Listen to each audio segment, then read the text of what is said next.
õppisime siis, kuidas teha trianglit 3 asendist.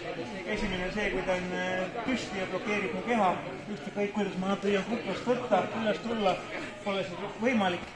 Seetõttu ma siis lõhun raamid ja püüan teha hipspampi. Üle käigus võtta raamid maha ja vahetan haarde vastu, toon selle jala välja ja tõmban ta endale trianglisse. Teine oli siis tavalises võitlusasendus, kus ta on naaldunud veidikene ettepoole. Kõige tavalisem, mida me siit siis tegime, on see, et ma lõhun ta, kui ta hoiab puusa peal kaenla alla natuke teine, et ma lõhun selle raami tõmbega triitsepsi tagant ja rannest surun siis ettepoole vastu tema rinnakut. Ning liigun trianglisse. See on see kõige tavalisem.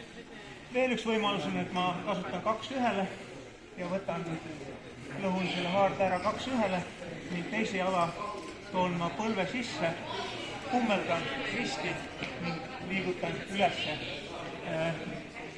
trianglisse. Seda siis ühe sujuva kiire liigutusega. Ja kolmas on siis, kui ta lamab mu peal ning ma neid siit ühtegi kätte ei saa, siis ma püüan saada kätte altlaagi, et ma saaksin surududa õlga vastu matti, jala panen vastu puusa ning krevetin ennast siit alt veidi välja ning panen talle surve peale. Põlve toon üles ja blokeerin sellega ta õla, et ta ei saaks seda vastu matti suruda ning jala toon siis õla peale, kontrollin sellega ta õlga.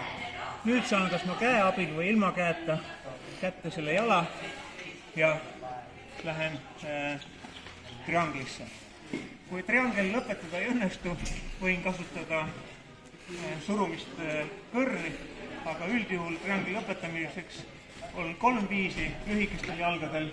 Kui jalad kokku ei ulata, siis ma teen sellist libistamist, mida Jörgen õpetas, et ma libistan selle triangli kokku.